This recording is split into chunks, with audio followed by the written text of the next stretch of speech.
নমস্কার। আমার নাকের সমস্যা ছিল। সমস্যা মানে আমার ভীষণ সর্দি হতো। মোটামুটি 2008 সাল থেকে প্রচণ্ডই সর্দিতে ভুগতাম। প্রায় মানে সর্দি প্রায় ছাড়তই না। বছরে প্রায় সব সময়তেই আমার সর্দি থেকে থাকতো, নাক বন্ধ থাকতো। এই ব্যাপারটা আস্তে আস্তে আস্তে আস্তে বাড়তেই থাকে। আমি সেই রকম সময় একজন ইএনটি ডাক্তারকে দেখিয়েছিলাম। তো উনি যা ওষুধপত্র দিয়েছিলেন তা আমি খাই, কিন্তু আমার সেটা সারেনি। তো আমার ডাক্তারের উপর বিশ্বাসও তখন ছিল না, উঠে যায়। তারপরে আস্তে আস্তে আস্তে এই ব্যাপারটা বাড়তে থাকে, আরও বাড়তে থাকে। মানে তারপরে একেবারে অসহ্য হয়ে যায়। আমার দুনাকি বন্ধ আছে, এরকম বহু সময়তেই দেখেছি। বহু সময় আমি ঘুমোতে পারিনি, নাক ডাকতো এবং অসহ্য হয়েছিল। এক সময় আমি এমন জায়গায় চলে এসেছিলাম, প্রচণ্ড ডিপ্রেসড হয়ে গেছিলাম, আর কিছুই ভালো লাগতো না।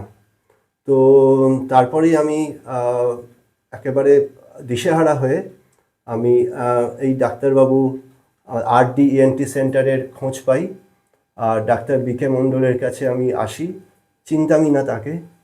কিন্তু প্রথম দিন উনি দেখেই 2024 সালের নভেম্বরের দিকে আমি আসি।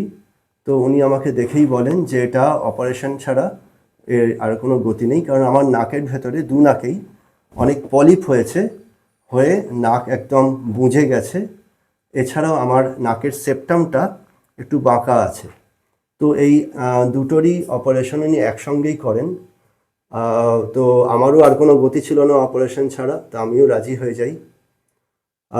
কিন্তু অপারেশন যেমন অত্যন্ত ভালো হয়েছে, তারপরে অপারেশনের পরে আমি রীতিমতো সুস্থ। এখন প্রায় 1.5 বছর হতে চলেছে।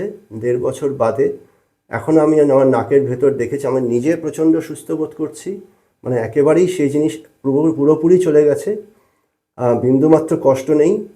আর আরেকটা কথা বলতে ভুলে গেছি, আমি যখন এই জিনিসটা চলতো, আমি গন্ধ জিনিসটা কাকে বলে আমি একেবারেই ভুলে গেছিলাম। তো এখন একেবারে স্বাভাবিক।